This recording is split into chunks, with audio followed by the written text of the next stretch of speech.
कल्पना करा, 17व्या शतकातील भारत, जिथे प्रत्येक दिशेला वेगवेगळ्या सत्तांचे सावट आहे. उत्तरेला औरंगजेबाच्या नेतृत्वाखाली मोगल साम्राज्य विस्तारत आहे. दक्षिणेत आदिलशाही आणि कुतुबशाही आपले राज्य टिकवण्यासाठी झगडत आहेत. आणि या सर्व सत्तांच्या संघर्षामध्ये सामान्य माणूस, सामान्य शेतकरी, सामान्य प्रजा ही सतत अन्याय आणि असुरक्षिततेच्या छायेत जगत आहेत. अशा काळात सह्याद्रीच्या डोंगरांमध्ये एक स्वप्न जन्माला येते. हे स्वप्न फक्त एका किल्ल्याचे नाही, हे स्वप्न फक्त एका राजाचे नाही, हे स्वप्न आहे स्वराज्याचे. आणि त्या स्वप्नाला वास्तवात आणणारे व्यक्तिमत्व म्हणजे छत्रपती शिवाजी महाराज.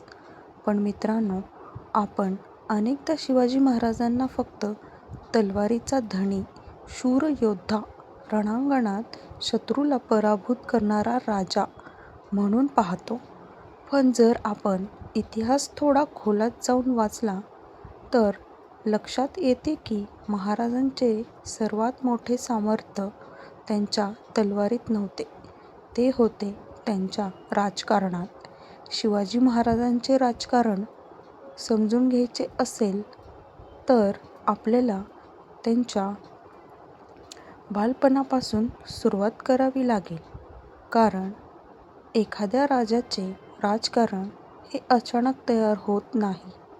ते तयार होते त्याच्या विचारातून, त्याच्या संस्कारातून आणि त्याच्या अनुभवातून. शिवाजी महाराजांच्या मनात स्वराज्याची बीजे रोवली ती जिजाऊमातांनी. जिजाऊंनी लहानपणापासूनच शिवबांना रामायण, महाभारत आणि भारतातील महान राजांची कथा सांगितली.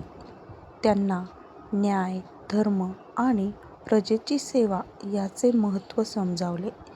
याच शिक्षणामुळे शिवाजी महाराजांच्या मनात एक गोष्ट स्पष्ट झाली, ती म्हणजे राजा म्हणजे फक्त सिंहासनावर बसणारा माणूस नसतो, राजा म्हणजे प्रजेचा रक्षक असतो.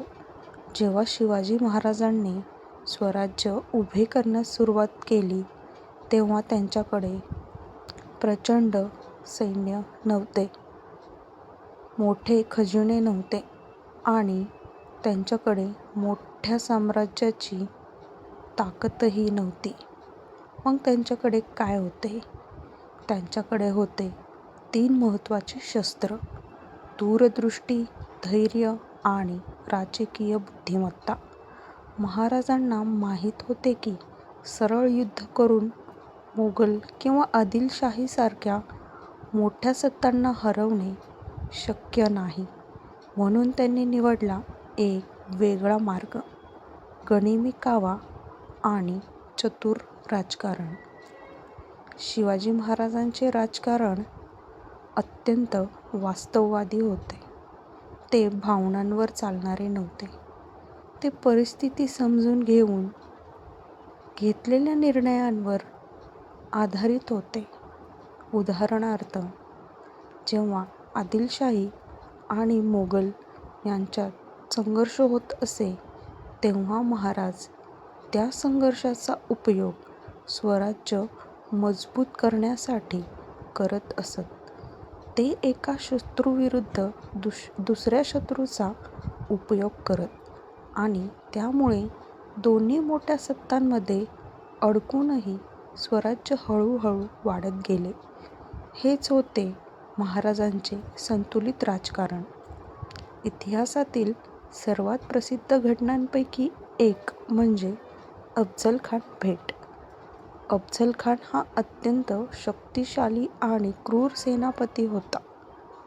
तो हजारो सैन्य घेऊन शिवाजी महाराजांना संपवण्यासाठी निघाला होता. पण महाराजांनी थेट युद्ध न करता आधी परिस्थितीचा अभ्यास केला. त्यांना माहीत होते की अफझल खान गर्विष्ठ आहे.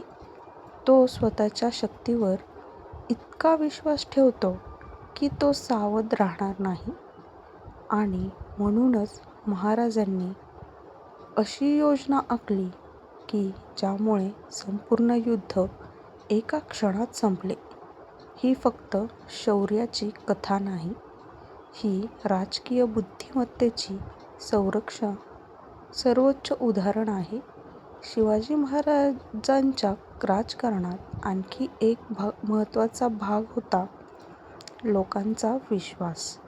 महाराजांना माहीत होते की फक्त किल्ले जिंकून राज्य टिकत नाही. राज्य टिकते ते लोकांच्या मनावर राज्य करून. म्हणून त्यांनी शेतकऱ्यांचे रक्षण केले, महिलांचा सन्मान राखला, धर्माच्या नावावर होणारा अन्याय थांबवला. यामुळे प्रजा महाराजांवर प्रेम करू लागली आणि जेव्हा गरज पडली तेव्हा हजारो स्वराज्यासाठी लढायला तयार झाले. शिवाजी महाराजांचे राजकारण इतके प्रगत होते की त्यांनी प्रशासनातही मोठे बदल केले. त्यांनी तयार केली अष्टप्रधान मंडळ व्यवस्था. या व्यवस्थेमध्ये 8 प्रमुख मंत्री होते. पेशवा, अमात्य, सुमंत, सचिव, सेनापती, पंडितराव, न्यायाधीश आणि मंत्री. या व्यवस्थेमुळे राज्य चालवणे अधिक व्यवस्थित झाले आणि प्रत्येक निर्णय व्यवस्थितपणे घेतला जाऊ शकला. महाराजांचे राजकारण फक्त जमिनीवर मर्यादित नव्हते. त्यांनी समुद्राचे महत्त्वही ओळखले. त्या काळात पोर्तुगीज, डच आणि इंग्रज समुद्रमार्गे व्यापार करत होते आणि समुद्रावर नियंत्रण ठेवून प्रचंड संपत्ती मिळवत होते. ते पाहून शिवाजी महाराजांनी मराठा आरमार उभारले. हा निर्णय त्या काळासाठी अत्यंत दूरदृष्टीचा होता. 1666 मध्ये जेव्हा शिवाजी महाराज आग्र्याला गेले आणि औरंगजेब त्यांना कैद केले, तेव्हा अनेकांना वाटले की स्वराज्याचा अंत झाला. पण महाराजांनी पुन्हा एकदा आपल्या राजकीय बुद्धिमत्तेचा वापर केला आणि एका अशक्य वाटणाऱ्या योजनेद्वारे त्यांनी आग्र्यातून सुटका करून घेतली. ही घटना आजही जगातील सर्वात चतुर पलायनांपैकी एक मानली जाते. 1674 मध्ये रायगडावर झालेला राज्याभिषेक हा फक्त एका राजाचा राज्याभिषेक नव्हता. तो होता स्वराज्याच्या विचाराचा विजय. तो होता त्या राजकारणाचा परिणाम ज्याने अनेक संकटांमधून मार्ग काढला. आज जर आपण शिवाजी महाराजांचे राजकारण अभ्यासले तर एक गोष्ट स्पष्ट दिसते. त्यांचे राजकारण फक्त त्या काळापुरते मर्यादित नव्हते. ते इतके दूरदृष्टीचे होते की आजही त्यातून नेतृत्वाचे धडे मिळतात. कारण महाराजांनी दाखवून दिले, राजकारण म्हणजे फसवणूक किंवा सत्ता मिळवण्याचा खेळ नाही. राजकारण म्हणजे लोकांचा विश्वास जिंकणे, योग्य निर्णय घेणे आणि भविष्याचा विचार करून राज्य उभे करणे. आणि म्हणूनच आजही सह्याद्रीच्या डोंगरांकडे पाहताना, किल्ल्यांच्या भिंतींना स्पर्श करताना किंवा इतिहासाची पाने उलटताना एक गोष्ट जाणवते.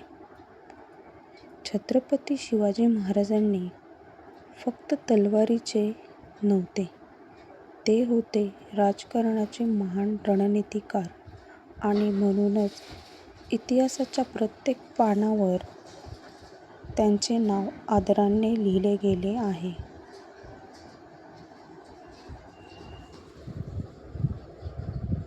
अशाच नवीन नवीन माहितीसाठी माझ्या यूट्यूब चॅनेलला फॉलो करा आणि हा व्हिडिओ आवडला असेल तर कमेंट नक्की करा.